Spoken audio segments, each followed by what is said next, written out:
ಒಂದು ವಿಶೇಷ, ಕೃಷ್ಣ ಸಂಧಾನದಲ್ಲಿ ಕರ್ಣನಿಗೆ ಅರ್ಥ ಇಲ್ಲ. ಒಂದು ನಿಮಿಷ ತಲೆ ಬಿಸಿಯಾಗಿ ಹೀಗೆ ಏನು ಅಂತ ಕೇಳಿದೆ. ಅದೆಲ್ಲ ಹೌದು. ಈಗ ನಾನೊಂದು ಕೇಳ್ತೇನೆ, ನನ್ನ ಮೇಲೆ ನಿನಗೆ ಅತಿಯಾದಂತಹ ಪ್ರೀತಿ ವಾತ್ಸಲ್ಯ ಎಲ್ಲ ಉಂಟು. ಒಂದು ದಿನ ತಾನಿರ್ಪ ಸಭೆಗೆ. ಪ್ರತಿ ಮನೆಯಲ್ಲಿಯೂ ಯಕ್ಷಗಾನದ ಜಾಗಟೆಯ ಸ್ವರ, ಮದ್ದಲೆಯ ಸ್ವರ ಕೇಳ್ತಾ ಇತ್ತು. ನಮ್ಮ ಭಾಷೆಯಷ್ಟು ಪ್ರಬುದ್ಧವಾದ ಹಾಗೂ ಅದರಲ್ಲಿರುವಂತಹ ಶಬ್ದಗಳು ಬಹಳ ರೋಚಕ. ನಾನು ಸಂಸ್ಕೃತ ಕನ್ನಡ ಎಲ್ಲ ಅಭ್ಯಾಸ ಮಾಡಿದ ಮೇಲೆ ನನಗನ್ನಿಸಿದ್ದು ನಮ್ಮ ಭಾಷೆಯಷ್ಟು ಒಳ್ಳೆಯದುಂಟು. ಹಣ್ಣು ಚೆಡ್ಡು ಅಂಕ ಯಕ್ಷಗಾನ ಶೈಲಿನೇ ಅರ್ಥ ಮಳ್ಳಲು ದಸ ಚೆಡ್ಡು ಅಂತ ಅಂತೆ ಭಾಷೆಯೇ ಯಕ್ಷಗಾನ ಸಿಕ್ಕುಂಗಣ್ಣೊತ್ತಿ ಆನ್ಲೈನನ್ನು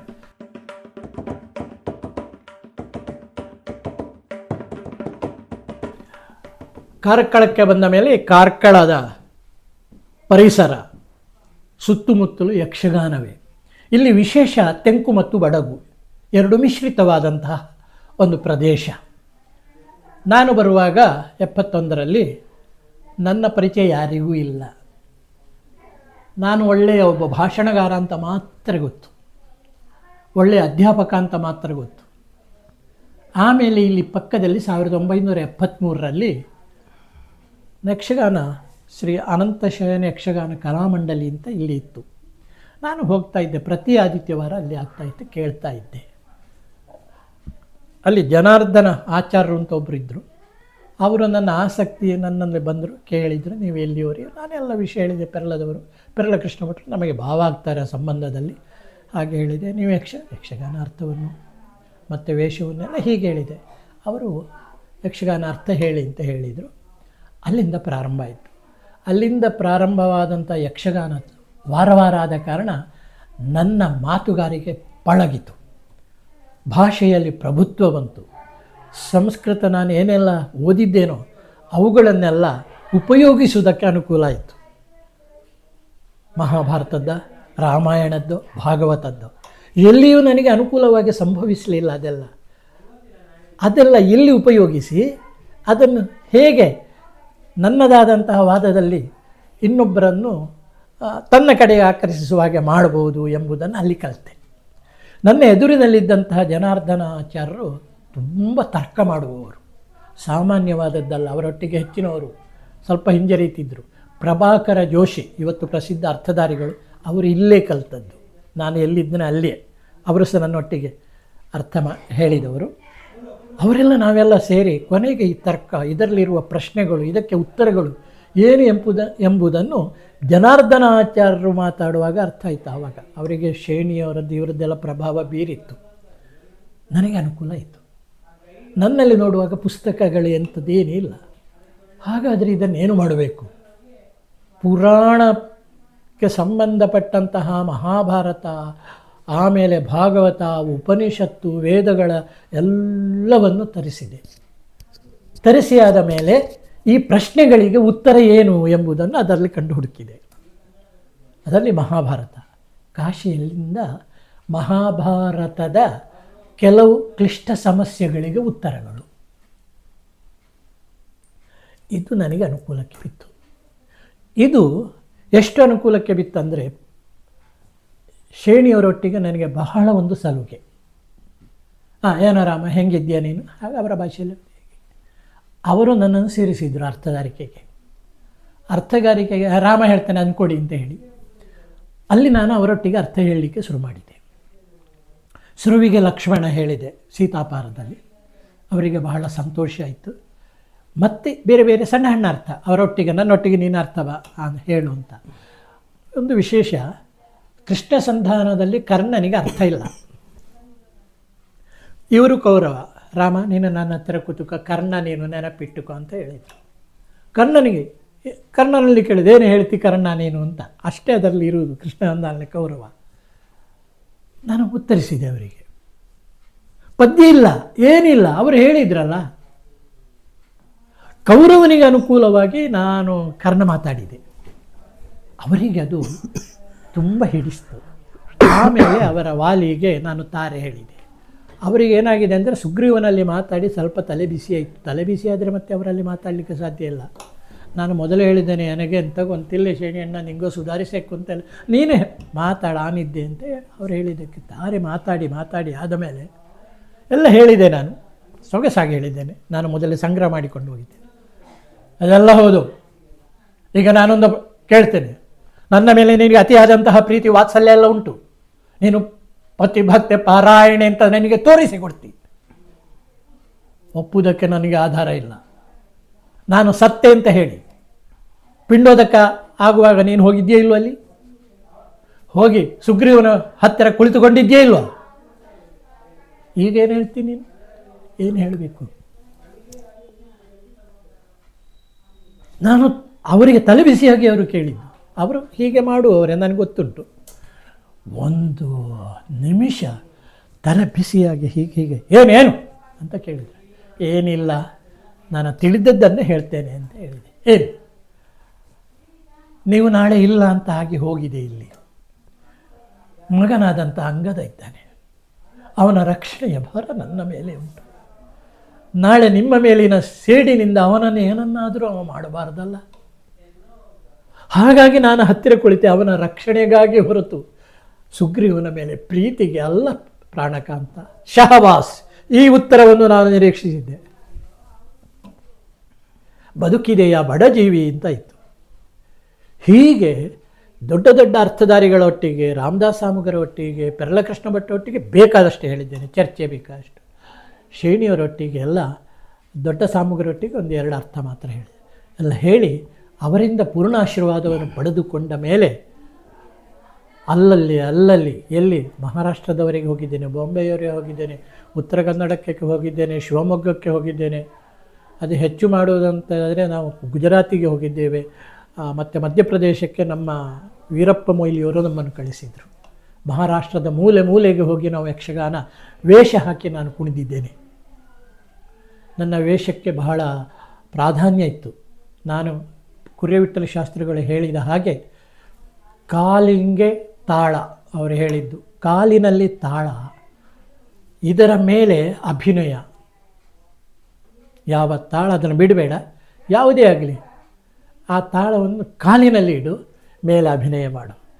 ಹುಬ್ಬನ್ನು ಹೇಗೆ ಇಡಬೇಕು ಅಂತ ತಿಳ್ಕೊ.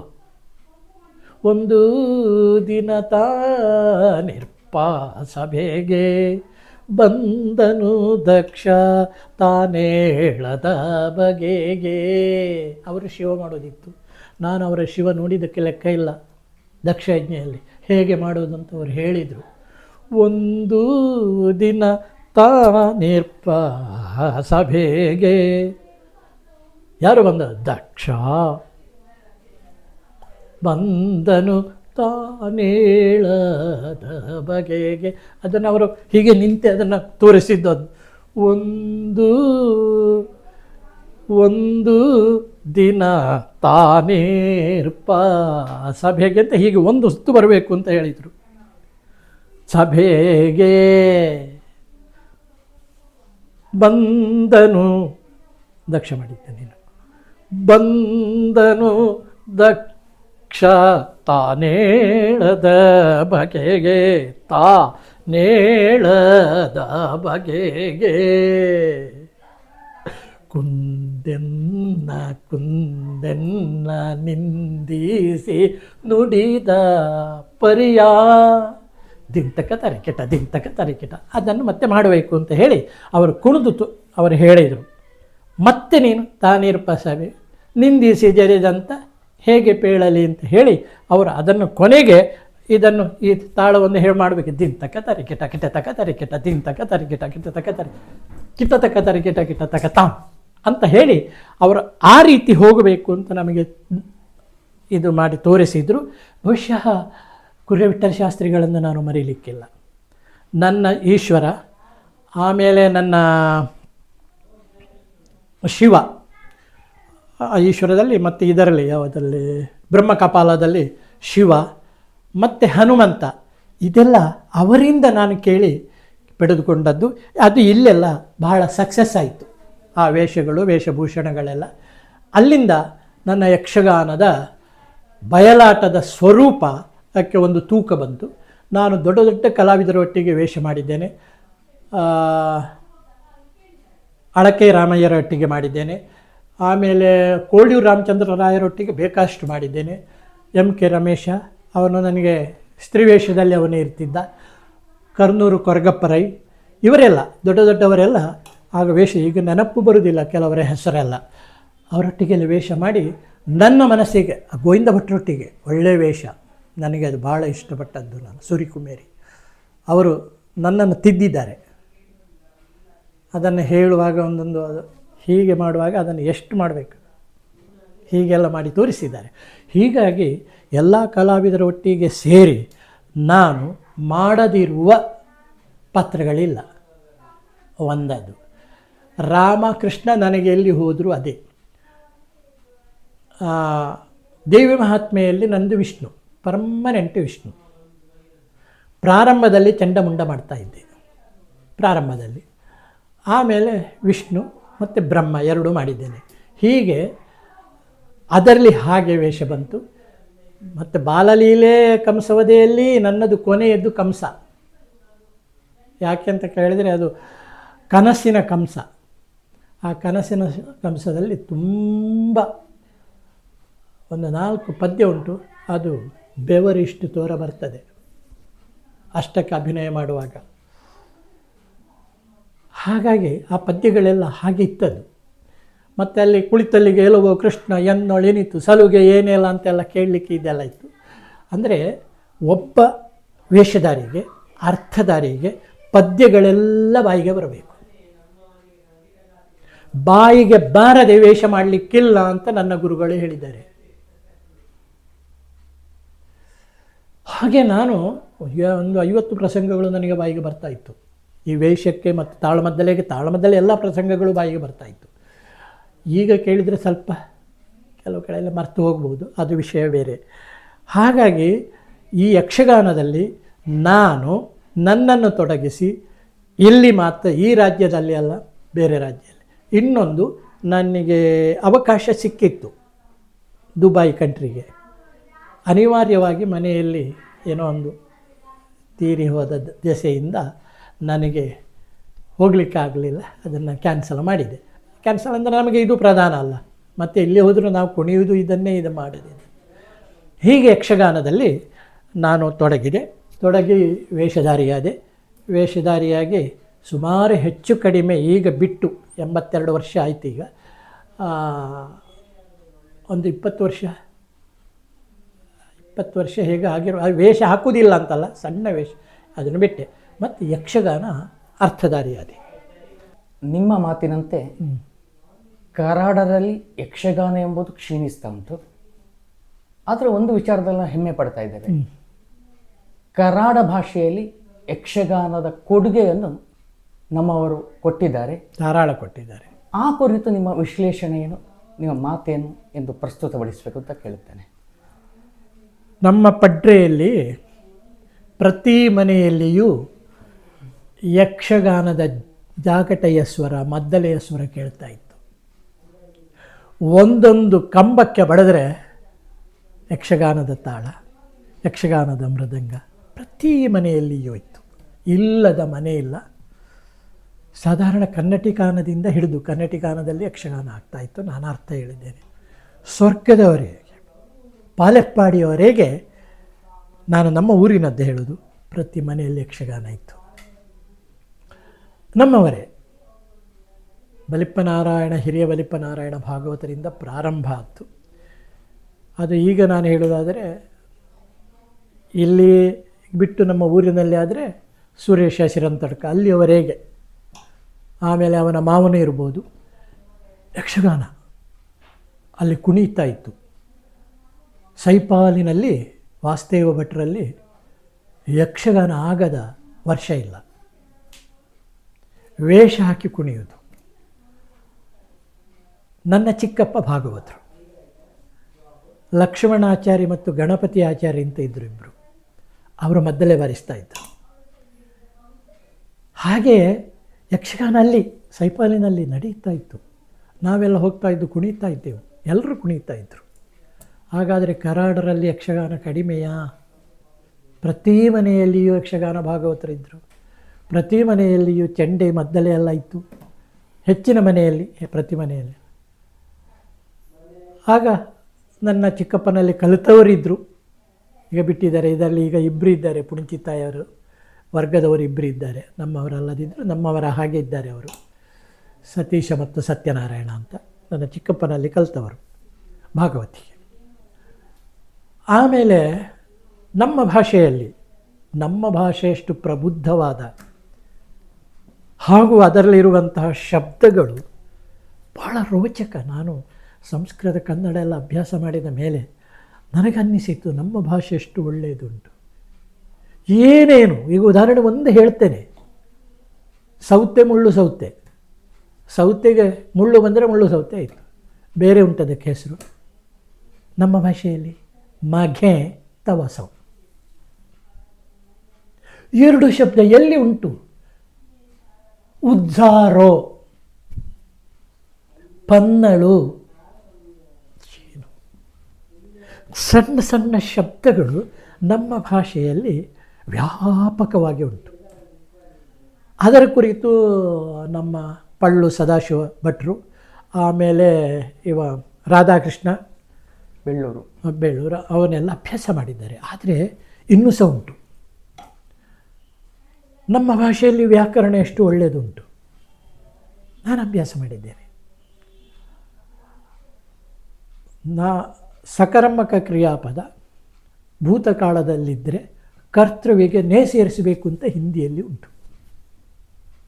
ಸಕರ್ಮಕ ಕ್ರಿಯಾಪದ, ಆ ಸಕರ್ಮಕ ಅದಕ್ಕೆ ಪ್ರಶ್ನೆ ಹಾಕಿದರೆ ಏನು ಅಂತ. ರಾಮನು ಬಾಳೆಹಣ್ಣನ್ನು ತಿಂದನು. ಏನನ್ನು ತಿಂದನು? ಬಾಳೆಹಣ್ಣನ್ನು. ರಾಮನು ಪುಸ್ತಕದಲ್ಲಿ ಬರೆದನು. ಏನನ್ನು? ಅದು ಅಕರ್ಮಕ. ಏನನ್ನು ಅಂತ ಇಲ್ಲ. ನಮ್ಮ ಭಾಷೆಯಲ್ಲಿ ನೋಡಿ, ರಾಮೇನ ನ ಪ್ರತ್ಯಯ ಸೇರಿಸಬೇಕು. ರಾಮೇನ ಅಂಬು ಕಲ್ಲು, ಕಶಂಕಲ್ಲ ಅಂಬು ಕಲ್ಲು. ಸಕರ್ಮಕ ಕ್ರಿಯಾಪದಕ್ಕೆ ನ ಸೇರಿಸಬೇಕು. ಹಿಂದಿಯ ಪ್ರಭಾವ.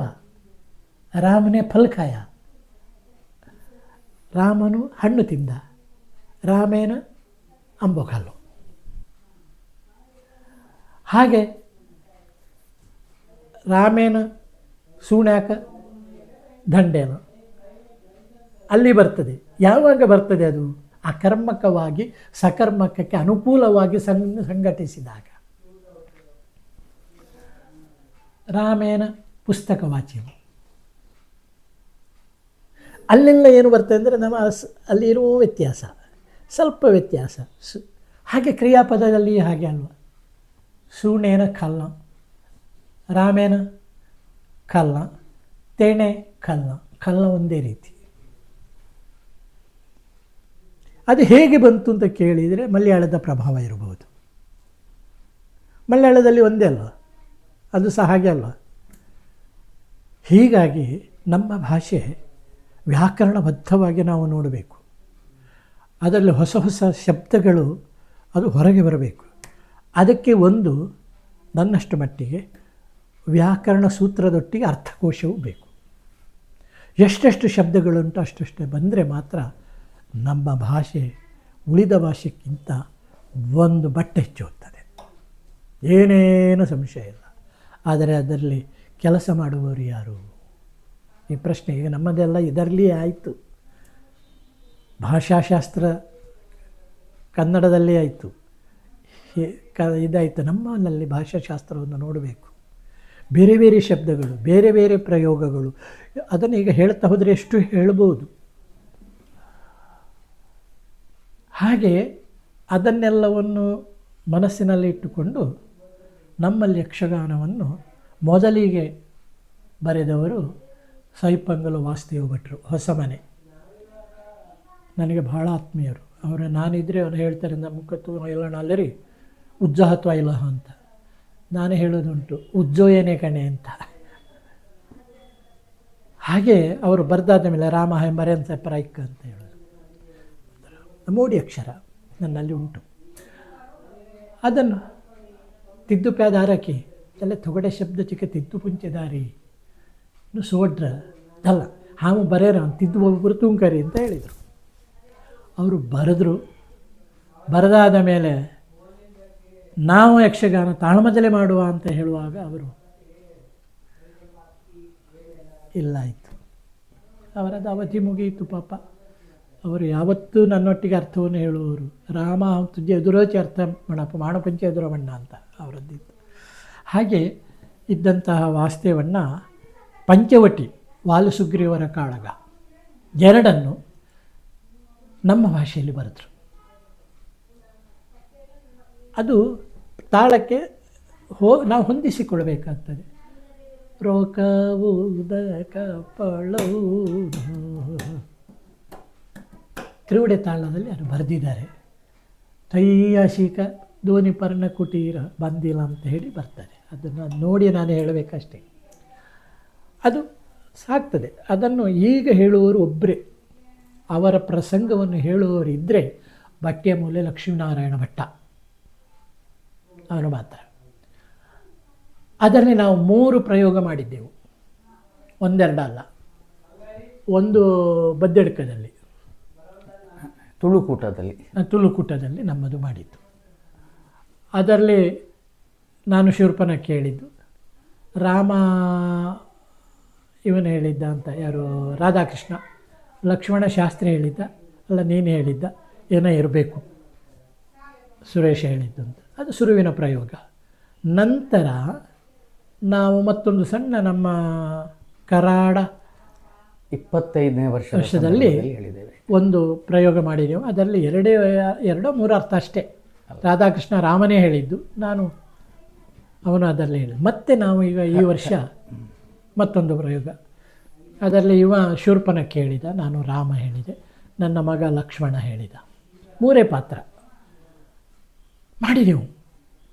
ಮಾಡಿ ಜನರಿಗೆ ಅದು ಹಿಡಿಸಿದೆ, ನಮ್ಮವರಿಗೆ ತುಂಬ ಹಿಡಿಸಿದೆ. ಈಗ ಮೊನ್ನೆ ಮಾಡಿದ್ದು ಒಳ್ಳೆಯ ಪ್ರತಿಕ್ರಿಯೆ ಬಂದಿದೆ, ಒಳ್ಳೆಯ ಪ್ರತಿಕ್ರಿಯೆ, ಬಹಳ ಸೊಗಸಾಗಿದೆ. ಯಾಕೆ ನಮ್ಮನ್ನು ನಾವು ಹೊಗಳುವುದಲ್ಲ, ನಮ್ಮಲ್ಲಿ ಏನು ಸಂಗ್ರಹ ಉಂಟ ಅದನ್ನು ನಮ್ಮ ಭಾಷೆಯಲ್ಲಿ ಉಪಯೋಗಿಸಿದ್ದು. ಕೆಲವು ಸಲ ಏನಾಗ್ತಿದ್ದೆ ಅಂತ ಹೇಳಿ ಅಡ್ಕಳಪ ಅಂತ ಹೇಳ್ತಾರಲ್ಲ ಶಬ್ದಗಳಿಗೆ. ಯಾಕೆ ನಮ್ಮ ಭಾಷೆ ಮಾತಾಡಿ ಇಲ್ಲಿ ಮಾತಾಡ್ತೇವೆ ಸರಿ, ಆದರೆ ಯಕ್ಷಗಾನದಲ್ಲಿ ನಮಗೆ ಮಾತಾಡಿ ಅಭ್ಯಾಸ ಇಲ್ಲದೇ ಇರುವುದರಿಂದ ಸ್ವಲ್ಪ ಆಲೋಚನೆ ಮಾಡಬೇಕಾಗ್ತದೆ. ಬಹುಶಃ ಅದನ್ನು ಮುಂದುವರಿಸ್ಬೋದು. ಆದರೆ ನಾನು ಈಗ ನಿಮಗೆ ಆಶ್ಚರ್ಯ ಆಗ್ಬೋದು, ಒಂದು 5-6 ಮಂದಿ ಹೆಣ್ಣು ಮಕ್ಕಳು ನಮ್ಮ ಉಡುಪಿಯವರು, ಮತ್ತು ಮೂಡಬಿದ್ರೆಯವರು, ಆಮೇಲೆ ಪುತ್ತೂರಿನ ಹೆಣ್ಣು ಮಕ್ಕಳು ಸೇರಿ ಅವರು ಒಂದು ನಮ್ಮ ಭಾಷೆ ಯಕ್ಷಗಾನ ಆಗಬೇಕು ಅಂತ ಹೇಳಿ ಆನ್ಲೈನ್ನಲ್ಲಿ ಮಾಡಲಿಕ್ಕೆ ಹೇಳಿದರು. ನಾನು ಅದನ್ನು ಅಭ್ಯಾಸ ಮಾಡಿ, ಯಾವುದನ್ನು ವಾಸ್ತೇವಣ್ಣ ಬರೆದಂತಹ ಆ ಪಂಚವಟಿಯನ್ನು ಚೆನ್ನಾಗಿ ಅಭ್ಯಾಸ ಮಾಡಿ, ನನಗೂ ಕೆಲವು ಅಕ್ಷರಗಳು, ಕೆಲವು ಶಬ್ದಗಳು ಕನ್ನಡದ್ದು ಉಂಟು, ಸಂಸ್ಕೃತದ್ದು ಉಂಟು, ಅದನ್ನು ಹೊಂದಾಣಿಸಬೇಕಲ್ಲ. ಹೊಂದಾಣಿಸಿ ಅವರಿಗೆ ಒಂದು ಪ್ರಯೋಗ ಆಯಿತು. ಖರಾಸುರ ವಧೆಯವರೆಗೆ ನಾನದು ಮಾಡಿ ಆಯಿತು. ಈಗ ನೋಡ್ತೇನೆ 6-7 ಮಂದಿ ಇದ್ದದ್ದು 12 ಮಂದಿ ಆಗಿದ್ದಾರೆ. ನಮ್ಮ ಭಾಷೆಯಲ್ಲೇ ನೀವು ಹೇಳಬೇಕು, ನಮ್ಮ ಭಾಷೆಯಲ್ಲೇ ಪದ್ಯವನ್ನು ಹೇಳಬೇಕು, ನಮ್ಮ ಭಾಷೆಯಲ್ಲಿ ಅರ್ಥವನ್ನು ಹೇಳಬೇಕು ಅಂತ ಹೇಳಿ ಅವರಿಗೆ ನಾನು ಅರ್ಥವನ್ನು ಸೂಕ್ಷ್ಮವಾಗಿ ಹೇಳುವಾಗ ಇದೆಲ್ಲ ಉಂಟಾ, ಅವರಿಗೆ ಆಶ್ಚರ್ಯ ಆಗಿದೆ. ಅದರಲ್ಲಿ ಯಾಕೆ ಅಂತ ಕೇಳಿದರೆ, ಕೆತ್ತಿದನು ನಾಸಿಕವನೊತ್ತಕ್ಕೆ ರಕ್ತ ರುಧಿರ, ಮತ್ತು 2 ಸ್ತನಗಳನ್ನು ಕೆತ್ತಿದ್ದೆಲ್ಲ ಉಂಟು, ಮೂಲದಲ್ಲಿ ಇಲ್ಲ. ಮೂಲದಲ್ಲಿ ಕಿವಿ ಮತ್ತು ಮೂಗು ಮಾತ್ರ ಇರುವುದು. ನಮ್ಮದಲ್ಲಿ ಅದನ್ನು ಹೇಳುವಾಗ ಅದರಲ್ಲಿ ಅವರು ಬರೆದಿದ್ದಾರೆ, ಪಿಚ್ಚು ಅಂತಲೇ ಬರೆದಿದ್ದಾರೆ. ಹೇಳಿದ್ದು ನಾನು ಆವಾಗ ನಾನು ಅದನ್ನು ಹೇಳಬೇಕಲ್ಲ. ಹೂರಾರಿ ಯತ್ಸುಂತಲ ಅಂತ ನಾನು ಅದನ್ನು ತಿರುಗಿಸಿದೆ. ಹೂರಾರಿ ಯತ್ಸುಂತಲ ತೇ ಮಾಂಸ ಖಡ್ಡಿಲಾಣು. ನಾವು ಈ ಅಸಹ್ಯವಾದ ಯಾವುದು ಉಂಟಾ, ಯಾವುದೆಲ್ಲ ಅದು ಉಂಟು ಅದನ್ನು ಹೇಳುವಾಗ ಜಾಗ್ರತೆ ಮಾಡಬೇಕು. ಈಗ ಶೂರ್ಪನಖಿ ಅಂತ್ಯಭಾಷೆಯನ್ನು ಮಂಡ್ರೆ ಯೋ ತುಕ ಹಂ ಸ್ವರ್ಗ ಸುಖದ ಅಖ್ಯಾರ ಪೂರ್ತಿ ಮಂಡ್ರೆ ನಲ್ಲೆ ತಿಕ್ಕ ಸಮಣ ಯೋ ತುಕ ಸ್ವರ್ಗ ಸುಖ ಊರಿದ ಅಖ್ಯಾರ ಒಚ್ಚಾಕ ಆಧಾರ ಮಜ್ಜಣಿ ಅಸ दोन्ही धऱ्याक म्हणजे सयो तुका कष्टदारण आले रे ಒಳ್ಳೆ तुका दांडोदर सगळा पुरी हे कसे म्हणले रे शृंगार साहित्य अन्य काका ते असह्य दैनत्य ರೀತಿನೇ म्हणून आला शृंगार ಶೃಂಗಾರನ್ನು ತಸಂಗಡ್ಯಾಚಪ್ಪ ಏಕ ಕುಟ್ಟು ಮನ್ಯಕ ತೆರೆದು ಸಂಭೋಗ ಶೃಂಗಾರನು ತಕ್ಕ ನಾವಾಸ त्या ಶೃಂಗಾರನ್ನು ಅಮ್ಮಿ ತಸ್ಯ ಶಬ್ದು ಏನತ್ತಿಲ್ಲ ರೀತಿನೇ ಉಲ್ಲುನ್ನದಾರ ಯಕ್ಷಗಾನನ್ನು ಭಾರಿ ಆಲೋಚನೆ करून ते शब्द पळून आम्ही उल्लोनादार त्या चेड्डू अंक मेळू सांग हांवें कसं नाही म्हणून म्हणला योचನೆ करून ते शब्दचा अर्थ येऊन ಬೇರೆ विंगड करून म्हणला हांवें म्हणून तांकां शिक्केंच शिकून तांकां ते मनाक भारी इश्ट जाल्लांच अन्यप्रतिमे म्हणून ನಾನು अन्यप्र शिकून नाच आम्ही आता संख्ये 6 ಚಿಲಿ 12 जाल्ली ताजे वस्ता कसन्ने म्हणला 10ನೇ ತಾರೀಕು उत्सव माड पळव्या आता कसाले नज्जण काय ना अधिक मासु कितल्या जनांक अधिक मास म्हणले कशें నేను गुंतुना कोण गुंतुना अधिक मास म्हणले कशें నేను माल मास आणू ताका अन्येक नावांचं मन्येक 12 मास जाल्ल्यानंतर अधिक मास आयलो त्या मासाक अधिपती कोण एक प्रश्ने वर्रवळे आत्तले तक्क हक्कडेनी म्हणला अंगनक्क अंगनक्क अधिक मास ताका मला मासून म्हणरी ताती वस्ता अंगनक्क आणि विष्णूने वचून म्हणला ते म्हणला नाही मध्य नाव देऱ्या ताका म्हणून ताका पुरुषोत्तम मास आणू देऱ्या म्हणला कशेले हाकण प्रश्न येयलो त्या मासानं कशे हाड वृत कर्रियोळे ತಂತ ಮಲವೇರ ಕುತ್ಸಲ್ಲ ಚಣ ಮನನ್ನು ಶರೀರ ಅನ್ನೋದಲ್ಲ ತೆಂ ಪೂರ್ತಿ ಬೇರೆ ಮಾಸು ಬರ ಮಾಸ ಮಳ್ಳೇರಿ ಕಶ ಮಾಸ ಬರ ಮನ್ನೇಕ ಮಾಸ ಮಳ್ಳೇರಿ ಮಾಂಸ ಉದ್ದುಕ ಮಾಸ आणले म्हणरे वेळे ते मांसाचं प्रतीक त्या मांसानं कुत्सला चिल्लनाचं गणे स्वेद 12 विधाचं कन्न ಅಂತಲೆಂಕಿ ದೋಳೆ ಅಂತಲೆಂಕಿ ते अंटे ಪೂರ್ತಿ ते मला ते हाड ಒತ್ತುನು ಶುದ್ಧ ದಂದಾಯಣಲ್ಲರಿ ಪುರುಷೋತ್ತಮ ಮಾಸಾನ ಆಚರಣೆ ಕರುಂದ ತಕ ಪುರುಷೋತ್ತಮ ಮಾಸ ಅಂತಾರೆ ತಾನು ಅಧಿಕಸ್ಯ ಅಧಿಕ ಫಲಂ ಶಾಸ್ತ್ರ ಸಂಗ್ರಹ अधिक फल मिळप या मासानं तसा अधिक मासु म्हणलो ಗೊಂತು ನಾಕೋಣ ಕಶೇಲಾಕ ಕಶ್ಯನ್ನೆ ಇತ್ತಂದೇನು ಹಾನು ಸಂಕ್ರಮಣ ನಾ ಕಡೆ ಅಧಿಕ ಮಾಸ ಅನ್ನೋ ಸಂಕ್ರಮಣ ಸಂಕ್ರಾಂತಿನ ನತ್ತಿಲ್ಲ ಮಾಸು ಹಾನು ಸೂರ್ಯಲೆ ಎಕ್ಕ ರಾಶಿ ಇಂಟು ಮನ್ನೆಕ್ಕ ರಾಶಿಗೆ వచ్చాನ ತಸ್ಯ ಮಾಸ ತಸಂದವನು ವತ್ಸತನ ಯಾ ಮಾಸನ್ನು ತುಂಗ ಸಂಗೀಲನ ಮಾಸಪನತ್ತಿಲ್ಲ ರಬ್ಬರ ಮಾಸುವುದಿಲ್ಲ ಹಣ್ಣು ಚೆಡ್ಡು ಅಂಕ ಯಕ್ಷಗಾನ ಶೈಲಿನೇ अर्थ म्हणलेलो तसं चेड्डू आतां आमचे भाशेने यक्षगान शिकूंगण ಒಟ್ಟಿ ಆನ್ಲೈನನ್ನು ಕಿತ್ತು ದನ ಏರಿ ಒಳ್ಳೆ ತಂಗ ಸಂಗ್ಯಾಕ ಮುಖ ಮಜ್ಜೇಣಿ ಹಚ್ಚಂದ ಅನ್ನೆ ಕಾಕೋತ್ಸಂದಾಯ ತಾನು ಏಕ ಕುಟ್ಟುಲೇನ ಮತ್ತೆ ದೊಗ್ಗೆಣಿ ಶಿಷ್ಯ ಒಟ್ಟಿಣಿ ಕನ್ನ ಹಾಡಸ ಒಳ್ಳೆ ಮಜ್ಜೇಣಿ ತಿಂದಿಲ್ಲಂಚ ಸೂಕ್ಷ್ಮಾತಿ ಸೂಕ್ಷ್ಮದಿಲ್ಲಂಚ ಕೋಣ ಸಂಗನತ್ತಿಲ್ಲಂದಿಲ್ಲಂಚ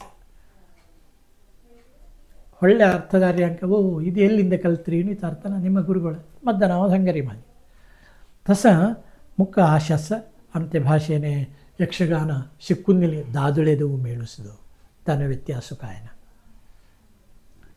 ತಂಗ ಸಿಕ್ಕೋವನ್ನಾಡೋಸ ಕೋಣ ಪುಳ್ಳೆಯವನ್ನ ದಾದುಳದವ ಮೇಳುಸ ಪುಳ್ಳೆ ಏನಂತೆ ಅಂತಿಲಿ ಅಂತಿ ಭಾಷ ಪ್ರಬುದ್ಧ ಕಾರ್ಯ ಅಂತೆ ಭಾಷೆಯನ್ನು ಕಶಿ ಹಾಡ ಶಬ್ದಸಿ ते ಆಮ್ಯ ಬಳಕೆಯನ್ನು ಹಡ್ಯ ಮೋಚಿನು ಮಣ್ಯ ಮಾವಣ ಮಣ್ಯ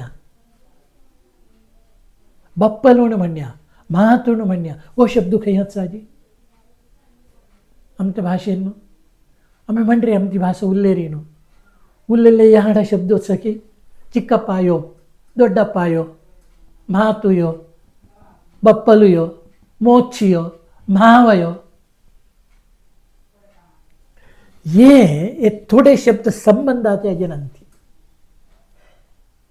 ಮತ್ತೆ ಸೂನಣೆ ಭಚ್ಚಿ ವ್ಯತ್ಯಾಸ ಹೊಳೆ ಕಳಕ ಶಬ್ದ ಪಳೆ ಕನ್ನಡ ಅನ್ನು ಸೊಸೆಯನ್ನು ಮಳ್ಳೆದಲ್ಲ ಅಂತ್ಯ ಭಾಷೆನೇ ದೋನಿ ಶಬ್ದ ಸೂನಣೆ ಭಚ್ಚಿ ಅತಿಥಿ ಶಬ್ದ ಕೈಯಸಿ ಅಂತ್ಯ ಭಾಷೆದಲ್ಲ ಅಂದ ಈ ಶಬ್ದ ಹಾಡು ಬಳಕೆಯನ್ನು ಹಾಡುಂಚೆ ಅಂತ್ಯ ವ್ಯವಹಾರ ನಾಡುನ್ನ ಹಳ್ಳನ ಅಶಲ ಸುಮಾರು ವರ್ಷ ಮಣಗಣ್ಣಗೆಲ್ಲೇರಿ ತಸ आता बेंगळूरान आमची भाषा कಡೆ उल्लेरीनो एक वर्तमान ऐकीन सावे ते सत्यदो सत्य अंगता ये नवे नवे शब्द पोरणे शब्द कंचे हाड हत्सी ಒಳೆ ಸೊಲ್ಲಮಿರಿಯ ಬೆಂದಿದಾಯಿ ಸೊಲ್ಲಮಿರಿ ಸುಕ್ಕೆ ಸತ್ಯ ಅತ್ತ ಹತ್ಸಂದಳ ಬನ್ರಿ ಏ ಹಾಡು ವೇಳ್ಶೇರಿ ಇತ್ಯಾಂಟು ಇಲ್ಲ ಮಲಯಾಳ ಅಂಟು ದಲ್ಲರಲೆ ती शब्द ಅದೇ ಉಪಯೋಗ ಕರ್ರಿ ಕೆಮ್ಮಿ ಈ ಶಬ್ದ ಅಂತ್ಯ ಭಾಷೆ ಅಂತಲೇ ಹಕ್ಕಡೆಗಡೆಗೆ ವ್ಯಾಪಕದವನು ತಾನು ಸಾಹಿತ್ಯ ಶ್ರೀಪತಿ ಶಾಸ್ತ್ರಿನ ಬರೆಯಲ್ಲ ಪ್ರಹ್ಲಾದ ಚರಿತ್ರೆ ಮಾತಿಲ್ಲಿರಿ ತದ ವ್ಯಾಖ್ಯಾನ ಪರಕೆಲ್ಲ ಅನ್ಸ ಹಕ್ಕಡಂಗೆ ಆಶ್ಚರ್ಯ ಅಲ್ಲ ಅಂತ ತಿತ್ವತ್ಸ ಸಾಹಿತ್ಯ ತಾನು ಸದಾಶಿವ ಭಟ್ಟ ಶ್ರೀಕೃಷ್ಣ ಚರಿತಾಮೃತ ಸಗಣೆ ಅಂತ್ಯ ಭಾಷೆನ ಬರೆಯಲ್ಲ ಛಂದಸ್ಸು ಕಿತ್ವ ಸ್ಥಿತಿ ಪೂರ್ತಿ ಸ್ಥಿತಾನು ಅಂತ್ಯ ಭಾಷೆನ ಛಂದಸ್ಸು ಬಳಕೆಕಾರ ಭಾರಿ ಕಷ್ಟದಾರ ಕಶಲಾಣಿ ತಾರ್ಲರಿ ಮಹಾಪ್ರಾಣ ಜಾಸ್ತಿ ಬಳೆ ಮಾಡ್ತಾರೆ ಎಕ್ಕೆಕ್ಕಿಗಡೆ ಎಕ್ಕೆಕ್ಕೆ ಉಚ್ಚಾರ ಬಹುವಚನ ಬಾಯಾರಾನುಗೆಲ್ಲ ತುಂಬಿ ಐಲ್ಯಾ ಅದು ರಾಮಣ್ಣ ಅಂಕ ಉಲ್ಲದಿ ಪಳೆ ती एक ಪ್ರಾದೇಶಿಕ ದಲ್ಲನ ವ್ಯತ್ಯಾಸ ಅಂತೆ ಭಾಷೆ ವತ್ಸ ते आम्ही कांगणुना कांगण्ण उपयोग करून मर्यादा ಇದು ಉಪ ರಾಮಣ್ಣ ಅಂಕ ఎక్కువ జన పడే ఏ మధ్యత్తు మట్టాక ಅಥವಾ ಸೂನದಲ್ಲಿರಲೆ ಮಮ್ಮಾಕ ತುಮ್ಮಿಯ ಮಮ್ಮಾತ ನಾವು ಸಂಗನ ಮಯ್ಯತ ತುಮ್ಮಿಯ ಸೂನ ये संस्कार अंत्य भाषेन्वच कराडा स्थानवच आज आम्ही तो उपयोग करून ना तो संस्कार फुडले होता ती संस्कृती अंत्य चेड्वाणी ओरंद आहे कसं ಹೊರರೂಪ म्हणला आम्ही आलोचने करू ना ಹೊಡ್ಡೇನಿ तसा आमच्या भाषे ಕುರಿತು ಮತ್ತು ಅಭಿಪ್ರಾಯ ಧಾರಾಳ ಏಕ 2 ಗಂಟೆ ಉಲ್ಲವೇದ ಹಂಗಚಾರ ಭವ್ಯ ಕರಾಡ ವಿಶ್ವ ಈಗ ಸಮಗ್ರವಾಗಿ ಬೆಳೀತಾ ಉಂಟು ಕರಾಡ ವಿಶ್ವ ಇದರ ಬಗ್ಗೆ ನಿಮ್ಮ ಸಲಹೆಗಳೇನು ನಿಮ್ಮ ಅಭಿಪ್ರಾಯಗಳೇನು ಒಳ್ಳೆಯ ಪ್ರಶ್ನೆ ಯಾಕಂತ ಕೇಳಿದರೆ ಪ್ರತಿಯೊಂದು ಭಾಷೆ ಅಥವಾ ಪ್ರತಿಯೊಂದು ಜಾತಿಯಲ್ಲಿಯೂ ಆಯಾಯ ಸಮುದಾಯದವರು ಸಂಘ ಸಂಸ್ಥೆ ಆಮೇಲೆ ಕಲ್ಯಾಣ ಮಂಟಪ ಇತ್ಯಾದಿಗಳನ್ನೆಲ್ಲ ಬೆಳೆಸ್ತಾರೆ ಬೆಳೆಸುವುದೆಲ್ಲ ಉಳಿಸ್ತಾರೆ ಅವರನ್ನೆಲ್ಲ ಸದಸ್ಯರನ್ನಾಗಿ ಮಾಡ್ತಾರೆ ನಮ್ಮಲ್ಲಿ ಈಗ ಕರಾಡ ಸಂಘ ಇದ್ದರೂ ಅಷ್ಟು ಅಭ್ಯುದಯ ಆಗಲಿಲ್ಲ ಕರಾಡ ಸಂಘ ಅಭ್ಯುದಯ ಸಂಘ ಅಂತಂದರೆ ಅಭ್ಯುದಯ ಆಗಬೇಕು ಅಭಿಉದಯ ಅದು ಆಗಲೇಬೇಕು ಅದಕ್ಕಿಂತ ಕರಾಡ ವಿಶ್ವ ಅಂದರೆ ಕರಾಡವೇ ಒಂದು ವಿಶ್ವ ಮಾಡಬೇಕು ಅಂತ ದೊಡ್ಡ ವಿಷಯ ಅದು ವಿಶ್ವ ಕರಾಡ ವಿಷಯ ವಿಶ್ವಕ್ಕೆ ಈ ಕರಾಡ ಏನು ಅಂತ ತೋರಿಸಬೇಕು ಆಗ ವಿಶ್ವ ಕರಾಡ ಆಗ್ತದೆ ಕರಾಡವೇ ವಿಶ್ವ ಆದ ಕೂಡಲೇ ವಿಶ್ವದಲ್ಲಿ ಇರುವಂತಹ ಕರಾಡಸ್ಥರೆಲ್ಲ ಅದರಲ್ಲಿ ಏನು ಉಂಟು ಅಂತ ನೋಡ್ತಾರೆ ನಮ್ಮದು ಇದು ಅಂತ ಯಾವತ್ತೂ ಒಂದು ಭಾಷೆ ಒಂದು ಸಂಸ್ಥೆ ಅಥವಾ ಇದೆಲ್ಲ ಬೆಳೆಯುವುದು ಹೇಗೆ ಅಂತ ಕೇಳಿದ್ರೆ ಅದರೊಳಗೆ ಹೋಗಬೇಕು ಅದನ್ನು ನಮ್ಮೊಳಗೆ ಮಾಡಬೇಕು ಆವಾಗ ಮಾತ್ರ ಬೆಳೆಯುತ್ತದೆ ಹೊಸ್ತು ಹೊರಗಿಂದ ಬರುವುದಿಲ್ಲ ಈಗ ದೇವಸ್ಥಾನಕ್ಕೆ ಹೋಗಿ ದೇವರಿಗೆ ಸುತ್ತು ಬಂದು ನಮಸ್ಕಾರ ಮಾಡಿದರೆ ಸಾಕಾಗುವುದಿಲ್ಲ ದೇವರ ಅಲ್ಲಿಗೆ ಹೋಗ್ತೇವೆ ದೇವರ ನಮ್ಮೊಳಗೆ ಮಾಡಬೇಕು ಅದನ್ನು ಮಾಡುವುದಿಲ್ಲ ಆವಾಗ ಉದ್ಧರೇದ ಆತ್ಮನಾತ್ಮಾನ ಕೃಷ್ಣ ಹೇಳಿದ ಹಾಗೆ ವಿಶ್ವಕರಾಡದಲ್ಲಿ ಇಲ್ಲದೇ ಇದ್ದದ್ದೇನು ಅಂತ ಹುಡುಕಬೇಕು ಮಾಡದೇ ಇದ್ದದ್ದೇನು ಅಂತ ಹುಡುಕಬೇಕು. ಈಗ ಇರುವುದಲ್ಲಿ ಎಲ್ಲವನ್ನು ಮಾಡಿ ಆಯಿತು. ನಮ್ಮ ಕರಾಡಸ್ಥರಿಗೆ ಏನು ಬೇಕು? ಏನು ವಿದ್ಯೆಗೋ, ವಿದ್ಯಾರ್ಜನೆಗೋ, ಬುದ್ಧಿಯ ಪ್ರಚೋದನೆಗೋ, ಜ್ಞಾನದಿಂದ ನಾವು ಏನನ್ನು ಮಾಡಿ ಸಮಾಜಕ್ಕೆ ಕೊಡಬೇಕು ಅಂಥದ್ದಕ್ಕೋ ಅಲ್ಲ. ಸಮಾಜ ಸೇವೆ ಅದು ವಿಸ್ತಾರವಾದ್ದು. ಅದರ ಮಜಲುಗಳನ್ನು ನಾವು ನೋಡಬೇಕಾಗ್ತದೆ. ಒಂದೊಂದೇ ಹಂತ, ಎಲ್ಲಿಂದ ಬಾಲ್ಯದಿಂದ ಪ್ರಾರಂಭ ಆದ್ದು ಕೊನೆಯವರೆಗೆ ಅಂತ್ಯ ಸಂಸ್ಕಾರದವರೆಗೆ ಏನೆಲ್ಲ ಆಗಬೇಕು ಅವ ಬೆಳೆಯಬೇಕಾದ್ರೆ. ಮನುಷ್ಯ ಬೆಳೆಯುವುದು, ಉಳಿದಂಥ ಮರಗಳು ಬೆಳೆಯುವುದು, ವ್ಯತ್ಯಾಸ ಅಷ್ಟೇ. ಈ ಬೆಳೆಯಬೇಕು ಅಂತಾದರೆ ಒಬ್ಬೊಬ್ಬನಿಂದ ಆಗುವಂಥದ್ದಲ್ಲ. ಒಂದು ಬೆರಳಿಯಿಂದ ಮುಷ್ಟಿ ಆಗುವುದಿಲ್ಲ, ಒಂದು ಬೆರಳಿಂದ ಅನ್ನ ತಿನ್ನಲಿಕ್ಕೂ ಆಗುವುದಿಲ್ಲ. ಎಲ್ಲ ಬೆರಳುಗಳು ಸೇರಿದಾಗ ಒಂದು ಕೈ ಮುಷ್ಟಿ ಆಗ್ತದೆ. ಇವತ್ತು ನಾವು ಮುಷ್ಟಿ ಕಾಣಿಕೆ ಅಂತ ಹೇಳ್ತೇವೆ, ಒಂದು ಮುಷ್ಟಿ ತೆಗೆದು ದೇವರಿಗೆ. ಹಾಗೆ ದೇವರಿಗೆ ಪ್ರೀತ್ಯರ್ಥವಾಗಿ ಹೀಗೆ ಈ 5 ಸಸಿ ಬೇಕಾಗ್ತದೆ. ನಮ್ಮಲ್ಲಿಯೂ ಈ 5 ಬೇಕು. ಮನುಷ್ಯತ್ವ ಬೆಳೀಬೇಕು ಅಂತಾದರೆ ನಮ್ಮಲ್ಲಿ 5 ಅಂದರೆ ಯಾವುದು ಅಂತ ಕೇಳ್ಬೋದು. ಒಂದು ಮನುಷ್ಯತ್ವ, ಇನ್ನೊಂದು ಸಾಹೋದರ್ಯ, ನಮ್ಮೊಳಗಿನ ಇರುವಂಥ ಪ್ರೀತಿ ವಾತ್ಸಲ್ಯ. ಆ ಪ್ರೀತಿ ವಾತ್ಸಲ್ಯದಿಂದ ಉಳಿದವರಿಗೆ ಉಪಕಾರ ಆಗುವ ಹಾಗೆ ಇರುವಂತಹ ವರ್ತನೆಗಳು. ಮತ್ತೊಂದು, ನಾನು ಏನನ್ನು ಪಡೆದುಕೊಂಡಿದ್ದೇನೆ, ಏನನ್ನು ಗಳಿಸಿಕೊಂಡಿದ್ದೇನೆ, ಅದನ್ನು ನಮ್ಮ ಸಮಾಜಕ್ಕೆ ಕೊಡುವ ಹಾಗಿರುವಂಥ ಬುದ್ಧಿ, ಅದು ಪ್ರಧಾನ. ಈಗ ವಿಶ್ವ ಕರಾಡದಲ್ಲಿ ಹಾಗೆ ಎಲ್ಲರೂ ಅದರಲ್ಲಿ ಸೇರಿದ್ದಾರೆ. ಒಂದೊಂದು ಬಿಂದು ಸೇರಿದಾಗ ಸಿಂಧು ಆಗ್ತದೆ. ಸಿಂಧು ಆಗುವಾಗ ಉಳಿದವರೆಲ್ಲ ಸಮಾಜದವರು ನಮ್ಮ ಬಂಧುಗಳಾಗ್ತಾರೆ. ಬಂಧುಗಳಾದವಾಗ ನಾವು ಒಂದಾಗ್ತೇವೆ. ಇಷ್ಟು ಆಳವಾದದ್ದು ವಿಶ್ವ ಕರಾಡದಲ್ಲಿ ಉಂಟು. ಇದಕ್ಕೆ ನಾನು ವಿಶ್ವ ಕರಾಡ ಅಂತ ಹೇಳುವುದಿಲ್ಲ, ವಿಶ್ವ ಕರಾಡ ರೂಪ ದರ್ಶನ. ವಿಶ್ವ ಕರಾಡ ರೂಪ ದರ್ಶನ ಆಯಿತು. ವಿಶ್ವರೂಪ ಅಂತ ಹೇಳ್ತೇವಲ್ಲ ಭಗವಂತನದ್ದು, ಅದರಲ್ಲಿ ಇಲ್ಲ ಇದ್ದದ್ದೇನು? ಪ್ರತಿಯೊಂದು ಉಂಟು. ವಿಶ್ವ ಕರಾಡ ರೂಪ ದರ್ಶನದಲ್ಲಿ ಎಲ್ಲ ಉಂಟು. ದರ್ಶನ ಅಂತ ಹೇಳಿದರೆ ಅರ್ಥ ಏನು? ದರ್ಶತೀತಿ, ಕಾಣುವುದು. ಕಂಡಾದ ಮೇಲೆ ತನ್ನೊಳಗೆ ಸಂಚಲನ, ಸಂಚಾರ, ಸಂಚಿನ, ಅದಕ್ಕೆ ದರ್ಶನ ಅಂತ ಹೆಸರು. ಒಳಗಿನಿಂದ ನಾವು ಬೆಳೀಬೇಕು. ಒಳಗಿನಿಂದ ಬೆಳೀಬೇಕು ಅಂತಾದರೆ ವಿಶ್ವ ಕರಾಡದವರು ಯಾವುದರಲ್ಲಿ ಕಡಿಮೆ ಅಂತ ನೋಡಬೇಕು, ಯಾವುದರಲ್ಲಿ ಇಲ್ಲ. ಪರೋಪಕಾರಾಯ ಪುಣ್ಯಾಯ ಅದು ಮಾಡ್ತಾರೆ, ಪಾಪಾಯ ಪರಪೀಡನಂ ಅದನ್ನು ತೆಗೆದುಹಾಕಿದ್ದಾರೆ. ಏನು ನಮ್ಮ ಆರ್ಷೇಯವಾಗಿ ಬಂದದ್ದು. ಆರ್ಷೇಯ ಅಂತ ಹೇಳಿದರೆ ಅರ್ಥ ಗೊತ್ತುಂಟಲ್ಲ, ಋಷಿಗಳು ಅಂತ. ಆರ್ಷೇಯ ಋಷಿಗಳು ಹೇಳಿದ್ದಕ್ಕೆ ಆರ್ಷೇಯ ಅಂತ ಹೆಸರು. ಅಂಥದ್ದು ಈ ಆರ್ಷೇಯವಾಗಿ ಋಷಿಗಳು ಹೇಳಿದ್ದು, ಋಷಿ ಅಂದರೆ ಜ್ಞಾನ, ತಿಳುವಳಿಕೆ ಎಲ್ಲ ವ್ಯಾಪಕವಾದಂಥ ಅರ್ಥ. ಇದು ವಿಶ್ವ ಕರಾಡ ರೂಪದಲ್ಲಿ ಒಬ್ಬೊಬ್ಬ ವ್ಯಕ್ತಿಯಲ್ಲಿ ಒಂದೊಂದು ಶಕ್ತಿ ಇದ್ದದ್ದು, ಅದು ಅಭಿವ್ಯಕ್ತಿಯಾಗಿ ನಮ್ಮ ಕರಾಡ ಸಮುದಾಯ ಪ್ರಗತಿ ಪಥದತ್ತ ಸಾಗ್ತಾ ಉಂಟು. ಹೇಗೆ ಅಂತ ಕೇಳಿದರೆ ಒಂದೊಂದೇ ಹಂತ ಹಂತವಾಗಿ. ಯಾವತ್ತು ವೇಗ ಉಂಟಲ್ಲ ಅದು ಅಪಾಯಕ್ಕೆ ಕಾರಣ. ಹಂತ ಹಂತವಾಗಿ ಹೋದರೆ, ಮುಂದೆ ಮುಂದೆ ಹೋದರೆ ಅದು ಅಪಾಯ ಅಲ್ಲ, ಒಂದು ಉಪಾಯದಿಂದ ಸಕಲವನ್ನು ಉಂಟು ಮಾಡಲಿಕ್ಕೆ ಆಗ್ತದೆ. ಇದು ಹಾಗೆ ಹೋಗ್ತಾ ಉಂಟು. ಹಂತ ಹಂತವಾಗಿ ಮೆಟ್ಟಲು ಮೆಟ್ಟಲು ಮೆಟ್ಟಲು ಮೆಟ್ಟಲು ಮೆಟ್ಟಲು ಏರಬೇಕು. ಒಂದೇ ಸಲ ಮೇಲೆ ಹೋಗ್ತೇನೆ ಅಂತ ಹೇಳಿದರೆ ಮೇಲೆ ಹೋದವ ಪುನಃ ಕೆಳಗೆ ಬರುವುದಿಲ್ಲ, ಕೆಳಗೆ ಬಿದ್ದರೆ ಮತ್ತೆ ಮೇಲೆ ಹೋಗ್ತಾನೆ. ಹೀಗಾಗಿ ವಿಶ್ವ ಕರಾಡದ ವಿಚಾರವನ್ನು ತಿಳಿದ ಮೇಲೆ ನನಗನ್ನಿಸಿದ್ದು ಏನು ಅಂತ ಕೇಳಿದರೆ,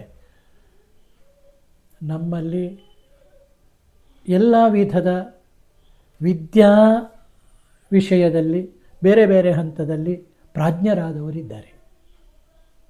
ವೈದಿಕವಾಗಲಿ, ಧಾರ್ಮಿಕವಾಗಲಿ, ಅಥವಾ ಸಾಹಿತ್ಯಿಕವಾಗಲಿ, ಯಾವುದರಲ್ಲಿ ನೋಡಿ ಎಲ್ಲ ಇದ್ದಾರೆ. ಒಂದು ಭಾಷಣ ಕೊಡಬೇಕು ಅಂತಾದರೆ ಒಂದು ಗಂಟೆಗೆ ಒಂದು ವಿಷಯ ಕೊಟ್ಟರೆ, ಸಣ್ಣ ವಿಷಯ ಆದರೂ, ಈಗ ವಿಶ್ವವಿರಾಡ ಸ್ವರೂಪ ಅಂತ ಹೇಳುವುದನ್ನು 1 ಗಂಟೆ 2 ಗಂಟೆ ಮಾತಾಡ್ಬೋದು. ಯಾಕೆಂದರೆ ಅದರ ಒಂದು ನನ್ನಂತ ಮನುಷ್ಯ ಅಂದರೆ ಏನು ಅರ್ಥ? ಮನೀಷಿ ಅನ್ನೋದರಿಂದ ಬಂದದ್ದು. ಮನೀಷಿ ಅಂದರೆ ಏನು? ಬುದ್ಧಿವಂತ, ತಿಳುವಳಿಕೆ ಅಂತ. ತಿಳುವಳಿಕೆ ಇದ್ದವನನ್ನು ಮನುಷ್ಯ ಅಂತ ಹೇಳೋದು. ಮಾನವು ವರ್ಧಿಸುವವನನ್ನು ಮಾನವ ಅಂತ ಹೇಳೋದು. ಇದು ಇಷ್ಟು ನಮ್ಮ ಕರಾಡರಲ್ಲಿ ಉಂಟು. ಅದನ್ನು ಪ್ರಚೋದಯಾತ್, ಧಿಯೋಯೋನ ಪ್ರಚೋದಯಾತ್, ಧೀಶಕ್ತಿಯಿಂದ ಪ್ರಚೋದಿಸಬೇಕು. ಎಲ್ಲರಲ್ಲಿಯೂ ಅದು ಪ್ರಕಾಶಮಾನವಾಗಿ ಹೊಳೆಯಬೇಕು.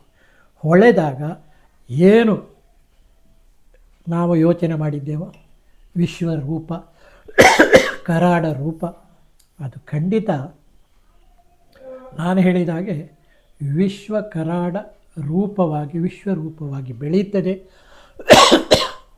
ಸಮಾಜ ಅಂತ ಹೆಸರು. ಸಮಾಜ ಮತ್ತು ಸಮಾಜಕ್ಕೆ ವ್ಯತ್ಯಾಸ ಉಂಟು. ಸಮಾಜ ಅಂತ ಹೇಳಿದರೆ ನಾವು ಮನುಷ್ಯರು, ಬುದ್ಧಿವಂತರೆಲ್ಲ ಸೇರುವುದಕ್ಕೆ, ಜ್ಞಾನಿಗಳೆಲ್ಲ ಸೇರುವುದಕ್ಕೆ ಸಮಾಜ. ಸಮಾಜ ಅಂತ ಇದ್ದರೆ ಪ್ರಾಣಿಗಳು ಸೇರುವುದಕ್ಕೆ. ಪ್ರಾಣಿಗಳೆಲ್ಲ ಒಂದು ಕಡೆಗೆ ಸೇರ್ತವಲ್ಲ, ಏನೋ ಹಬ್ಬಬ್ಬ ಅಂಥದ್ದು, ಕಾಗೆಗಳು ಇದೆಲ್ಲ, ಅದಕ್ಕೆ ಸಮಾಜ ಅಂತ ಹೆಸರು. ನಾವು ಸಮಾಜ ಬಂಧುಗಳು, ಮಾಜದ ಬಂಧುಗಳು. ಸಮವಾಗಿರು ಆ ಶಬ್ದದಲ್ಲಿ ನಾನಾ ಅರ್ಥ ಉಂಟು. ಅಂತಹ ಕರಾಡಸ್ಥರು ಇಂಥದ್ದೊಂದು ದಿವ್ಯವಾದ, ಭವ್ಯವಾದ, ವಿಶಾಲವಾದ, ವಿಶ್ವಕ್ಕೆ ಒಂದು ಮಾದರಿಯಾದಂಥದ್ದನ್ನು ಮಾಡಿದ್ದಾರಲ್ಲ, ಅದಕ್ಕೆ ಸಾಷ್ಟಾಂಗ ನಮಸ್ಕಾರ, ನಮೋ ನಮಃ. ಅದರಲ್ಲಿ ದುಡಿದವರು, ಅವರಿಗೆ ಯಾವುದೇ ಅಪೇಕ್ಷೆ ಇಲ್ಲದೆ ಕರಾಡ ಸಮಾಜ ಒಳ್ಳೆಯದಾಗಬೇಕು ಅಂತ ಹೇಳುವುದಕ್ಕಾಗಿ ತಮ್ಮನ್ನು ತಾವೇ ಅರ್ಪಣೆ ಮಾಡಿದ್ದಾರೆ. ಅರ್ಪಣಾ ಮನೋಭಾವ.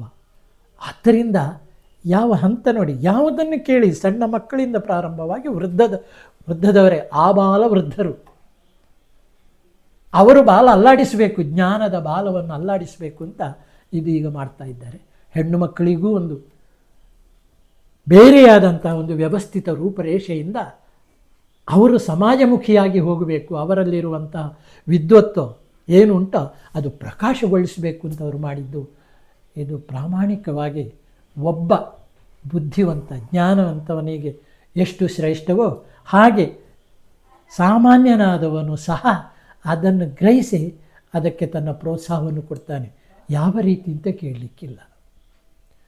ಈ ಪ್ರೋತ್ಸಾಹ ಯಾವ ರೀತಿ ಹೇಗೂ ಆಗ್ತದೆ, ಜ್ಞಾನದಿಂದ ಆಗ್ತದೆ, ಅಥವಾ ಅಭಿಪ್ರಾಯದಿಂದ, ಸತ್ ಅಭಿಪ್ರಾಯ, ಅದನ್ನು ನೆನಪಿನಲ್ಲಿ ಇಟ್ಟುಕೊಳ್ಬೇಕು. ಸತ್ ಅಭಿಪ್ರಾಯದಿಂದ ಆದೀತು, ಅಥವಾ ಯಾವ ವಿಧದಿಂದ ಆದರೂ, ಆರ್ಥಿಕವಾಗಿ ಆದರೂ ಆದೀತು, ಅದನ್ನು ಹೇಳಬೇಕು ನಾವು, ಅದರಾದರೂ ಆದೀತು. ಈ ರೀತಿಯಿಂದ ದೂರುವವರು ತುಂಬ ಇರಬಹುದು. ಅದನ್ನು ನಾನು ಮಧ್ಯದಲ್ಲಿ ಸೇರಿಸಿ ಬಿಡ್ತೇನೆ. ನೀವು ಒಳ್ಳೆಯದು ಮಾಡಿದರೆ ನಿಮ್ಮನ್ನು 10 ಮಂದಿ ತೆಗಳುವವರಿದ್ದಾರೆ. ಒಬ್ಬ ಮಾಡಿದ್ದು, ಆಮೇಲೆ ಅವನ ಮೇಲೆ ಬಂದಾಗ ತೆಗಳುವವ ಕೆಳಗೆ ಹೋಗ್ತಾನೆ. ಅವನ ಹಾಗೆ ಯಾರಿಲ್ಲ. ಮೊದಲು ತೆಗಳಿದ, ಮತ್ತೆ ಹೊಗಳಿದ. ಯಾಕೆ ಅಂತ ಕೇಳಿದರೆ, ಈ ಮೇಲೆ ಹೋದವ ಇದ್ದಾನಲ್ಲ ಸೂರ್ಯ, ಪ್ರಾರಂಭದಲ್ಲಿ ದೊಡ್ಡವನಾಗಿ ಕಾಣ್ತಾನೆ. ಮೇಲಕ್ಕೆ ಜ್ಞಾನ, ಅದು ಸೂರ್ಯ ಧಿಯೋಯೋನ ಪ್ರಚೋದಯ ಆಯಿತು. ಅವನು ಜ್ಞಾನದ ಪ್ರತೀಕ, ಅವನೇ ಬೆಳಕು. ಆ ಬೆಳಕಿಲ್ಲದ್ರೆ ಜ್ಞಾನ ಎಲ್ಲಿ ಉಂಟು? ಏನನ್ನು ಓದಲಿಕ್ಕೆ ಆಗ್ತದೆ? ಏನಿಲ್ಲ. ಮೇಲೆ ಹೋಗುವಾಗ ಸಣ್ಣವನಾಗ್ತಾನೆ. ಸಣ್ಣವನಾದ ಮೇಲೆ ಅದರ ಪ್ರಕಾಶ ಅದ್ಭುತ. ಹೀಗೆ ನಮ್ಮ ಕರಾಡದಲ್ಲಿ ದುಡಿಯುವವರನ್ನು ಏನೇನು ಮೇಲಕ್ಕೆ ಹೋಗುವಾಗ ಆ ಪ್ರಕಾಶದಲ್ಲಿ ತೆಗಳುವವರೆಲ್ಲ ಕರಗಿ ಹೋಗಿ, ಬೆವರಾಗಿ ಕರಗಿ ಹೋಗಿ ಇದೇ ಸರಿಯಾದ್ದು ಅಂತ ಹೇಳ್ತಾರೆ. ಕಾಯಬೇಕು. ಕಾಯಬೇಕು ಅಂದರೆ ಏನರ್ಥ? ಶರೀರ ಇದು ಬೇಕು ನಮ್ಮಲ್ಲಿ. ಕಾಯ ಅಲ್ಲಿಗೆ ಬೇಕು. ಆ ಕಾಯ ಅಲ್ಲಿಟ್ಟು ನೀವು ಮಾಡಿದ್ದು ಯಾವುದು ಒಳ್ಳೆಯ ವಿಚಾರ ಉಂಟಲ್ಲ, ಅದು ಅದು ಸಾಯುವುದಿಲ್ಲ, ಅದು ಶಾಶ್ವತವಾಗಿ ಉಳಿಯುತ್ತದೆ. ಯಾರೆಲ್ಲ ಇದಕ್ಕೆ ಒಳ್ಳೆಯದು ಮಾಡಿದ್ರು ಅವರು ನಾಳೆ ಇಲ್ಲದಿದ್ದರೂ ಈ ಕರಾಡ, ವಿಶ್ವ ಕರಾಡ ಶಾಶ್ವತವಾಗಿ ಉಳಿಯುತ್ತದೆ. ಯಾಕೆ? ಅದು ತ್ರಿವಿಕ್ರಮನ ಹೆಜ್ಜೆ. ನೀವು ಮಾಡಿ ಈ ಕರಾಡ ವಿಶ್ವ ಉಂಟಲ್ಲ, ತ್ರಿವಿಕ್ರಮನ ಹೆಜ್ಜೆ. ಕಾಣುವಾಗ ಸಣ್ಣದು, ಬೆಳೆದಾಗ ಅಯ್ಯೋ ಇನ್ನೊಂದು ಹೆಜ್ಜೆ ಎಲ್ಲಿ ಇಡಬೇಕು, ಅಷ್ಟಕ್ಕೆ ವಿಶಾಲವಾಗಿ ನೀವು ಮಾಡಿದ ಪ್ರತಿಯೊಂದು ವಿಶ್ವಕರ ಪ್ರತಿ ಹಂತಗಳು ಬೆಳೆಯುತ್ತದೆ, ಉಳಿಯುತ್ತದೆ. ಸಜ್ಜನರಲ್ಲಿ ಅದು ಏನಾಗ್ತದೆ, ಪ್ರಕಾಶಗೊಂಡು ಮತ್ತು 10 ಜನರನ್ನು ಸೇರಿಸ್ತದೆ ಹೊರತು ಕಳೆಯುವುದಿಲ್ಲ. ಇದರಲ್ಲಿ ಯಾವತ್ತು ಕೂಡಿಸು, ಹೀಗೆ ಎರಡು ಉಂಟು. ಯಾವತ್ತು ನಾವು ಹೇಳ್ತೇವೆ, ಈ ಕ್ರಿಶ್ಚಿಯನ್ರ ಮಾರ್ಕ್ ಉಂಟಲ್ಲ, ಮೇಲೆ ಇರುವುದದು, ಅದು ಎಂಥದ್ದು ಅರ್ಥ? ಅಹಂಕಾರ, ಅಹಂ, ಅದರ ತಲೆಯನ್ನು ತೆಗಿ, ಆಗ ನೀನೇನಾಗ್ತಿ? ಮಾನವನಾಗ್ತಿ. ದಾನವತ್ವ ಹೋಯಿತು, ಮಾನವತ್ವ ಉಳಿಯಿತು. ನಮ್ಮದು ಹಾಗೆ ಆ ಮಾನವತ್ವವನ್ನು ಕೆಳಗೆ ಮಾಡಿ ಕೂಡಿಸು ಮಾಡಿ ಎಲ್ಲಿಯೂ ಕಳೆಯ ಹದ, ಕಳೆ ಅಂದರೆ ಅದನ್ನು ತೆಗೆಯುವುದು ಅಂತ. ಗದ್ದೆಯಲ್ಲಿ ಕಳೆ ಉಂಟಲ್ಲ, ಅದನ್ನು ತೆಗೆಯುವುದು. ಹಾಗೆ ಕಳೆ ತೆಗೆದು ಕೂಡಿಸಿ ಮಾಡಿ ಭಾಗಿಸುವುದು. ಎಷ್ಟೆಷ್ಟು ಒಳ್ಳೆಯವರಿದ್ದಾರೆ ಅಂತ ಭಾಗಿಸಿ ಅದನ್ನು ಗುಣಿಸುವುದು, ಗುಣಾಕಾರ. ಇಷ್ಟು ಈ ಗಣಿತದಲ್ಲಿ ಇದ್ದ ಹಾಗೆ ನಾವು ಬೆಳೀಬೇಕಂದ್ರೆ ಎಲ್ಲರೂ ಸಹಕಾರಿಯಾಗಬೇಕು. ಒಬ್ಬೊಬ್ಬನಿಂದ ಆಗುವುದಿಲ್ಲ, ಒಬ್ಬನಿಂದ ಭಾಳ ಕಷ್ಟ. ಇದೆಲ್ಲ ಸೇರಿದ್ದಾರೆ, ವಿಶ್ವವ್ಯಾಪಕ ಉಂಟು. ಒಂದು ಒತ್ತಿದರೆ ಸಾಕು ಅಂತ ಹೇಳಿದರೆ ಎಲ್ಲವೂ ಬರ್ತದೆ. ವಿಷ್ಣು ಸಹಸ್ರನಾಮ, ಎಲ್ಲ ವಿಷ್ಣು ಸಹಸ್ರನಾಮ ಒಂದೊಂದು ಹೆಸರಿಗೆ ಅಷ್ಟು ವಿಶಾಲವಾದ ಅರ್ಥ ಉಂಟು. ಇದು ಸಹ ಹಾಗೆ ಕರಾಡ ವಿಶ್ವ, ಇದು ವಿಶಾಲವಾಗಿ ಉಂಟು. ಇದರಲ್ಲಿ ನಾವು ಏನು ಮಾಡಬಹುದು, ಏನು ಮಾಡಬಾರ್ದು ಅಂತ ಇಲ್ಲ, ಎಲ್ಲವೂ ಮಾಡಬಹುದು. ಒಳ್ಳೆಯದು ಮಾಡಬೇಕು. ಪರೋಪಕಾರ ಅಂತ ನಾನು ಹೇಳಿದ್ದಾನೆ, ಇನ್ನೊಬ್ಬರು ಒಳ್ಳೆಯದಾಗಬೇಕು ಎಂಬ ಈ ಮನೋಸು ನಮ್ಮಲ್ಲಿ ಇದ್ದಾಗ, ಯಾವುದನ್ನು ಅವರು ರೂಪರೇಷೆಯೆಲ್ಲ ಹಾಕಿದ್ದಾರೋ, ಯಾವುದೊಂದು ಚೌಕಟ್ಟಿನೊಳಗೆ ಹೀಗೆ ಇದು ಹೋಗಬೇಕು, ಈ ರೀತಿಯಾಗಿ ಆ ಚೌಕಟ್ಟು ದೊಡ್ಡದಾಗಬೇಕು. ಹೀಗೆ ಹಾಕಿದ್ದು ಇದರೊಳಗೆ ಏನೆಲ್ಲ ಮಾಡಿದ್ದಾರೆ, ಇದು ದೊಡ್ಡದಾಗ್ತಾ ಹೋಗಬೇಕು. ಇದನ್ನು ಅಳಿಸಿ ದೊಡ್ಡದಾಗುವುದಲ್ಲ, ಇದು ದೊಡ್ಡದಾಗಬೇಕು. ಹಾಗಾದರೆ ಸಣ್ಣದು ಅಂತ ಹೇಳಿದರೆ, ಸಣ್ಣ ಗೆರೆ ದೊಡ್ಡದು ಮಾಡೋದಂದರೆ ಒಂದು ದೊಡ್ಡ ಗೆರೆ ಹೇಳಿದರೆ ಆ ಗೆರೆ ಸಣ್ಣದಾಗ್ತದೆ.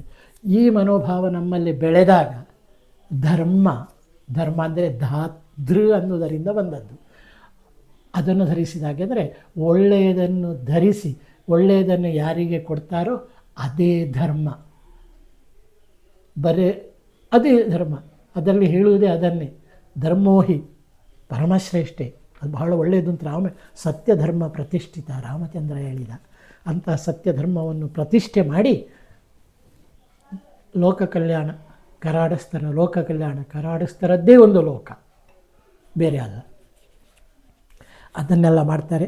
ಮತ್ತು ಹಿಂದಿನ ಸಂಸ್ಕೃತಿ, ಹಿಂದಿನ ಭಾಷಾ ವಿಷಯ, ಹಿಂದಿನ ನಮ್ಮ ತಿಂಡಿ ತಿನಸುಗಳು, ಅದೆಲ್ಲ ವ್ಯಾಪಕವಾಗಿ ಇದರಲ್ಲಿ ಬರ್ತದೆ. ಹಿಂದೆ ಹೀಗೆ ಮಾಡ್ತಿದ್ದು, ಇದೆಲ್ಲ ಇತ್ತು, ಈ ಭಾಷೆ ಹೀಗೆ ಇತ್ತು, ಈ ರೀತಿಯಾಗಿ ನಮ್ಮ ಹಿರಿಯರು ಹೇಳ್ತಿದ್ರು, ನಮ್ಮ ಹಿರಿಯರು ಎಂತೆಂಥವರೆಲ್ಲ ಇದ್ದರು ಎಂಬುದನ್ನು ಸಹ ಇದರಿಂದ ಕಲಿಯಬಹುದು. ಯಾಕೆಂತ ಕೇಳಿದರೆ, ದೊಡ್ಡವರೇ ನಮಗೆ ದೊಡ್ಡ ಆಶ್ರಯ. ನಮ್ಮ ಅಪ್ಪ ನನಗೆ ಆಶ್ರಯ, ನಮ್ಮ ಅಪ್ಪನಿಗೆ ಅವರ ಅಪ್ಪದ ಆಶ್ರಯ. ಹೀಗೆ ಅದು ಹೋಗ್ತದೆ ಜೋಡಣೆಯಾಗಿ. ಇಲ್ಲಿ ಸಹ ಅದೇ ಜೋಡಣೆಯಾಗಿ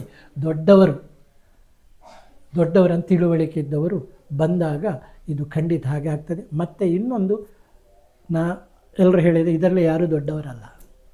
ಇದರಲ್ಲಿ ಇದ್ದವರು ನಾನೇ ದೊಡ್ಡವ, ನಾನೇ ಮಾಡಿದ, ಇಲ್ಲ, ಅಹಂ ಇಲ್ಲ. ಅಹಂ ಅನ್ನುವಂಥದ್ದು ಇಲ್ಲದೇ ಇರುವುದರಿಂದ ಇದು ಖಂಡಿತವಾಗಿ 100ಕ್ಕೆ 100 ನಮ್ಮ ವಿಶ್ವರೂಪ ಆಗ್ತದೆ. ವಿಶ್ವಕರಾಡ ರೂಪ ವಿಶ್ವರೂಪ ಆಗ್ತದೆ. ಇದನ್ನು ಎಲ್ಲರೂ, ಬೇರೆ ಜಾತಿಯವರು, ಬೇರೆ ಮತದವರು ಅನುಸರಿಸುವ ಹಾಗೆ ಆಗಬೇಕು. ಆತ್ಮೀಯ ರಾಮಠ್ರೆ, ಬಹಳ ಸಂತೋಷದಿಂದ, ಅಭಿಮಾನದಿಂದ ಬಹಳಷ್ಟು ವಿಚಾರಗಳನ್ನು ನಮಗೆ ತಿಳಿಸಿದ್ದೀರಿ. ನಾವು ತಿಳಿಯದೇ ಇರುವ ಅತ್ಯಂತ ಸೂಕ್ಷ್ಮಾತಿ ಸೂಕ್ಷ್ಮ ವಿಚಾರಗಳನ್ನು ಹಚ್ಚಿದ್ದೀರಿ. ಬಹಳ ಸಂತೋಷ ಆಗ್ತದೆ. ಒಂದಿಷ್ಟು ಸಮಯವನ್ನು ಇದಕ್ಕಾಗಿ ನೀಡಿ ನಮ್ಮ ಸಮಾಜಕ್ಕೆ ಒಳ್ಳೆ ಸಂದೇಶವನ್ನು ನೀಡಿದ್ದೀರಿ. ಕರಾಡ ವಿಶ್ವದ ಪರವಾಗಿ ತಮಗೆ ಅನಂತ ಕೃತಜ್ಞತೆಗಳನ್ನು ಸಮರ್ಪಿಸುತ್ತೇನೆ. ಸ್ವೀಕರಿಸಿದ್ದೇನೆ. ನಿಮಗೂ ಕೃತಜ್ಞತೆಗಳು. ಕರಾಡದಲ್ಲಿ ಯುವಜನರು ಮುಂದೆ ಬರಬೇಕು. ಯುವಕರು ಮುಂದೆ ಬಂದು ನಾವು ಏನನ್ನು ಹೇಳ್ತೇವೋ ಅದನ್ನು ಅವರು ಗ್ರಹಿಸಿ ಆಯಾಯ ಕ್ಷೇತ್ರದಲ್ಲಿ ಅವರು ದುಡಿಮೆ ಮಾಡಬೇಕು. ಯಾವ ಕ್ಷೇತ್ರ ಅಂತ ನಾನು ಹೇಳೋದಿಲ್ಲ. ಕೃಷಿ ಆದರೆ ಕೃಷಿ, ಮತ್ತು ಮಸಿ ಆದರೆ ಮಸಿ ಅಂತ ಹೇಳಿದರೆ ಬರೆಯುವುದು, ಅದಾದರೆ ಅದು, ಅಥವಾ ಈ ರೀತಿಯಾಗಿರುವಂತಹ ಕರಾಡ ವಿಶ್ವಕ್ಕೆ ಬೇಕಾದ್ದು ಏನೆಲ್ಲ ಉಂಟು ಅದನ್ನು ಯುವಕರು ಮುಂದೆ ಬರಬೇಕು. ಇನ್ನಿನ್ನು ನಾನು ಯಾವುದನ್ನು ಹೇಳಿದ್ದೇನೋ ಯುವಕರು ಅದನ್ನು ಗ್ರಹಿಸಬೇಕು. ನಮ್ಮ ಕೊಡುಗೆ ಏನುಂಟು ಅದರಲ್ಲೇನು ನಾವು ಕೊಡ್ತೇವೆ ಅಂತ ಅಲ್ಲ, ಅವರು ಸ್ವೀಕರಿಸಬೇಕು. ಸ್ವೀಕರಿಸುವುದು ಮಾತ್ರ ಅಲ್ಲ, ನಮ್ಮ ಸಮಾಜದಲ್ಲಿ ನಾವು ಹೇಗೆ ಬೆಳೆಯಬೇಕು, ಸಮಾಜ ಬೆಳೀಬೇಕು, ನಾವು ಬೆಳೆಯಬೇಕು. ಅದಕ್ಕೆ ಎಲ್ಲರೂ ಉತ್ಸುಕರಾಗಬೇಕು. ಯುವಕ ಅಂತ ಹೇಳಿದ ಕೂಡಲೇ ಅವರಲ್ಲಿ ಸ್ವತೇಹವಾಗಿ ಒಳಗಿನಿಂದ ಒಂದು ವಿಶೇಷವಾದಂಥ ಚೈತನ್ಯ ಉಂಟು. ಆ ಚೈತನ್ಯವೇ ಭಗವಂತ ಅಂತ ಹೇಳ್ತಾರೆ, ಚೈತನ್ಯ ಸ್ವರೂಪಿ ಅಂತ. ಅದು ಇರುವಾಗ ನಾವು ಯಾಕೆ ಹಿಂದರಿಬೇಕು? ಮುಂದೆ ನಾವು ಹೋಗಬೇಕು, ಹಿಂದೆ ಗುರು ಇರ್ತಾನೆ. ನಾವು ಮುಂದೆ ಹೋಗಿದ್ದರೆ ಗುರು ಏನು ಮಾಡಬೇಕು? ದೂಡಬೇಕಾ? ಆಗೋದಿಲ್ಲ. ಅದಕ್ಕಾಗಿ ನಾನು ಹೇಳೋದೇನಂತ ಕೇಳಿದರೆ, ನಾವು ಯುವಕರು ಮುಂದೆ ಬರಬೇಕು. ದೊಡ್ಡವರು ಹೇಳಿದ ಸದ್ವಿಚಾರಗಳನ್ನು ಮನನ ಮಾಡಬೇಕು. ಮನನ ಮಾಡಿ ಸಮಾಜಕ್ಕೆ ಕೊಡಬೇಕು. ಮತ್ತು ಇನ್ನೊಂದೇನು ಅಂತ ಕೇಳಿದರೆ, ನಾವು ಏನನ್ನು ಗಳಿಸ್ತೇವೋ ಆ ಗಳಿಕೆಯನ್ನು ಸಮಾಜಕ್ಕೆ ಒಂದಷ್ಟು ಕೊಡಬೇಕು. ಅದು ಪ್ರಧಾನ. ಎಷ್ಟು ಮಂದಿ ಹೇಳಿದರು ದೇವಸ್ಥಾನಕ್ಕೆ ಅಥವಾ ಅದಕ್ಕೆ ಇದಕ್ಕೆ ಉತ್ಸವ ಕೊಡಬಾರ್ದು ಅಂತ ಹೇಳೋದಿಲ್ಲ. ಆದರೆ ನಮ್ಮಲ್ಲಿರುವ ಬಡವರಿಗೆ, ಬಳಲುತ್ತಿರುವವರಿಗೆ ಆಶ್ರಯ ಕೊಟ್ಟು ಮುಂದಕ್ಕೆ ತೆಗೆದುಕೊಂಡು ಹೋಗುವ ಸಮಾಜ ಉಂಟಲ್ಲ, ಅದಕ್ಕೆ ಕೊಡಿ. ಆಗ ಧನ್ಯಾಸ್ಮಿ. ನಾವು ಕಣ್ಣು ಕೊಟ್ಟರೆ, ಕಿವಿ ಕೊಟ್ಟರೆ ಎಲ್ಲ ಒಳ್ಳೆಯದು ಅಂತ ಹೇಳ್ತಾರಲ್ಲ, ಅದೇ ಇದನ್ನು ಕೊಟ್ಟರು ಸಹ ಒಳ್ಳೆಯದೆ. ರಕ್ತದಾನ ಮಾಡಿದರೂ ಒಳ್ಳೆಯದೆ. ನಮ್ಮ ಶರೀರದ ಒಂದೊಂದು ಭಾಗ ಕೊಟ್ಟರು ಒಳ್ಳೆಯದೆ. ಯಾಕೆ ನಾನು ಹೇಳಿದೆ ಅಂದರೆ, ನನಗೆ ಹಲವಾರು ಸನ್ಮಾನಗಳಾಗಿದೆ, ಲೆಕ್ಕ ಇಲ್ಲ, ಎಲ್ಲಿ ಇಡಬೇಕು ಅಂತ ಗೊತ್ತಿಲ್ಲ. ಹಾಗೆ ಬೇಕಾದಷ್ಟು ಸ್ಮರಣಿಕೆಗಳು, ಬೇಕಾದಷ್ಟು ಅದಕ್ಕೆ ಸಂಬಂಧಪಟ್ಟದ್ದು ಪುಸ್ತಕಗಳು, ಶಾಲು ಎಲ್ಲವೂ. ಅದರಲ್ಲಿ ನಾನು ಧನ್ಯತೆ ಪಡೆದೆ ಅನ್ನೋದಕ್ಕಿಂತ ನಮ್ಮ ಕರಾಡ ಸಮಾಜಕ್ಕೆ ಇದನ್ನೆಲ್ಲ ಅರ್ಪಣೆ ಮಾಡ್ತೇನೆ. ಯಾಕೆ? ಅದರಲ್ಲಿ ಹುಟ್ಟಿದ ಕಾರಣ ಅಲ್ವ ನಾನು ಆದದ್ದು. ನಮ್ಮ ಕರಾಡರಲ್ಲಿ ಎಷ್ಟು ಮಂದಿ ಇದ್ದಾರೆ? ಪ್ರಾಪಂಚಿಕವಾಗಿ ನಾನು ಹೇಳೋದು, ಎಷ್ಟು ಮಂದಿಗೆ ಎಷ್ಟು ಸನ್ಮಾನ ಆಗಿದೆ, ಎಷ್ಟು ಏನಾಗಿದೆ, ವ್ಯಾಪಕವಾಗಿ ಎಲ್ಲಿಂದೆಲ್ಲ ಆಗಿದೆ. ನನಗೆ ಮಧ್ಯಪ್ರದೇಶದಿಂದಲೋ ಮಹಾರಾಷ್ಟ್ರದಿಂದಲೋ ಎಲ್ಲಿಂದಲಾಗಿದೆ ಅಂತ ಹೇಳುವುದಕ್ಕೆ ಕಾರಣ ಏನು ಅಂತ ಕೇಳಿದರೆ, ಒಂದು ಈ ನೆಲದ ಕಾರ್ಕಳ ನೆಲದ್ದು, ಮತ್ತೊಂದು ನನ್ನ ಜನ್ಮಸ್ಥಳ ಪಡ್ರೆ, ಮತ್ತೊಂದು ಬ್ರಾಹ್ಮಣ ಕರಾಡ ಬ್ರಾಹ್ಮಣನಾಗಿ ನಾನು ಇವತ್ತು ಬೆಳೆದಿದ್ದೇನೆ, ಇಲ್ಲಿಯವರೆಗೆ ಉಳಿದಿದ್ದೇನೆ. ನಾಳೆ ಅಳಿಯುವುದು ಕಾಯ ಅಂತ ಗೊತ್ತು ನನಗೆ, ಉಳಿಯುವುದು ಅದೊಂದೇ. ಅದು ಎಲ್ಲರೂ ಮಾಡಬೇಕು. ಸಾಧ್ಯ ಆದಷ್ಟು ಸಮಾಜ ಸೇವೆ ಮಾಡಬೇಕು. ಯಾವ ವಿಧವಾದರೂ ಆದೀತು ಮಾಡಬೇಕು. ಸಮಾಜಕ್ಕೆ ದ್ರೋಹ ಮಾಡದೆ ಈಗಿನ ಯುವಕರು ಮುಂದೆ ಬರಬೇಕು. ಮುಂದೆ ಬಂದು ಯಾವುದನ್ನು ನಮ್ಮ ವಿಶ್ವ ಕರಾಡ ಅವರು ಸೂಚನೆ ಕೊಡ್ತಾರೋ ಬೆಳೆಯುವುದಕ್ಕೆ, ನಾವು ಬೆಳೆಯುವುದಕ್ಕೆ, ಅದು ಬೆಳೆಯುವುದಕ್ಕಲ್ಲ, ನಾವು ಬೆಳೆಯುವುದಕ್ಕೆ, ಅದು ಬೆಳೀಬೇಕು. ಆ ಬೆಳಿಬೇಕು ಅಂತಾದರೆ ಬೆಳೆಯಬೇಕು ಅಂತಾದರೆ ಇಂತಹ ಕರಾಡ ವಿಶ್ವರೂಪ ಆಗಬೇಕು. ನನಗೆ ಬಹಳ ಸಂತೋಷ ಆಯಿತು. ಎಂಥ ವಿಷಯ ಎಷ್ಟು ತಿಳ್ಕೊಂಡೆ ನಾನು. ಇನ್ನೂ ತಿಳಿಲಿಕ್ಕೆ ಉಂಟು, ಏನು ಮಾಡೋದು, ಪ್ರಾಯ ಹೋಯಿತು. ಪ್ರಾಯ ಕೇಳೋದಿಲ್ಲ. ಅವರೊಟ್ಟಿಗೆ ನಾನು ಸೇರಿ ನನ್ನಿಂದ ಆಗುವಂಥದ್ದು ಮಾಡಬೇಕು. ಉಂಟು ಮನಸ್ಸಿನಲ್ಲಿ, ಶರೀರ ಒಪ್ಪುವುದಿಲ್ಲ. ಶರೀರಂ ಆದ್ಯಂ ಖಲು ಧರ್ಮ ಸಾಧನ ಅಂತ. ಆದ್ಯವಾದ ಶರೀರ ಒಪ್ಪುವುದಿಲ್ಲ. ಒಪ್ಪದಿದ್ದರೂ ನನ್ನೊಟ್ಟಿಗೆ ಇಂಥ ಸುರೇಶ ಇದ್ದಾನೆ, ನನ್ನ ಮಕ್ಕಳಿದ್ದಾರೆ, ನಮ್ಮ ಸಮಾಜದ ಯುವಕರಿದ್ದಾರೆ. ಅವರೆಲ್ಲ ಮುಂದೆ ಬಂದು ಯಾವುದನ್ನು ಇವರು ಸಂಗ್ರಹಿಸಿದ್ದಾರೋ ಆ ಸಂಗ್ರಹಕ್ಕೆ ಪೂರಕವಾಗಿ ಅಮೃತ ಸಿಂಚನ ಮಾಡಬೇಕು. ಅಮೃತ ಸಿಂಚನ ಅಂದರೆ ಸಾಯದೇ ಇರೋದು, ಸಾಯಬಾರದು, ಅದು ಉಳಿತಾ ಹೋಗಬೇಕು. ಯಾರು ಹೋದರೂ ಅದು ಉಳಿಯಬೇಕು. ಹಾಗೆ ಮಾಡಬೇಕು ಅಂತ ನನ್ನ ಆಶಯ. ಈ ಆಶಯಕ್ಕೆ ನೀವು ನನಗೆ ಕೃತಜ್ಞತೆಯನ್ನು ಕೊಟ್ಟಿದ್ದೀರಿ. ಅದು ಕೃತಜ್ಞ ನನಗೆ ಅಲ್ಲ ಅಂತ ನಾನು ತಿಳ್ಕೊಂಡಿದ್ದೇನೆ. ನನ್ನನ್ನು ಇಷ್ಟು ಬೆಳೆಸಿದಂಥ ನನ್ನ ಗುರುಗಳಿಗೆ, ಸಮಾಜ ಬಂಧುಗಳಿಗೆ ಎಲ್ಲರಿಗೆ ನಿಮಗೆಲ್ಲರಿಗೂ ಅದು ಸಂದು ಹೋಗಲಿ. ಆ ಭಗವಂತ, ನಾವು ನಂಬಿದಂಥ ಭಗವಂತ, ಆ ಭಗವಂತ ಎಲ್ಲರಿಗೂ ಈ ವಿಶ್ವ ಕರಾಡ ಈ ದೊಡ್ಡದಾದಂತಹ ಈ ಒಂದು ಸಂಸ್ಥೆಗೆ ಆ ಭಗವಂತ ಆಶೀರ್ವಾದ ಮಾಡಲಿ, ಆಯುರಾರೋಗ್ಯವನ್ನು ಎಲ್ಲರಿಗೂ ಕೊಡಲಿ, ಕೊಟ್ಟು ಇದು ವಿಸ್ತಾರವಾಗಿ ಬರಲಿ, ವಿಸ್ತಾರವಾಗಿ ಬೆಳೆಯಲಿ. ಇದೇ ಇದು ನಮ್ಮ ಸರ್ವೇ ಸಂತು ನಿರಾಮಯ ಸರ್ವೇ ಸರ್ವೇ ಭದ್ರಾಣಿ ಪಶ್ಯಂತು ಮಾ ಕಶ್ಚಿತ್ ದುಃಖ ಭಾಗವೇ. ಓಂ ಶಾಂತಿ ಶಾಂತಿ ಶಾಂತಿ. ಆಗಲಿ, ದೇವರು ಒಳ್ಳೆಯದು ಮಾಡಲಿ.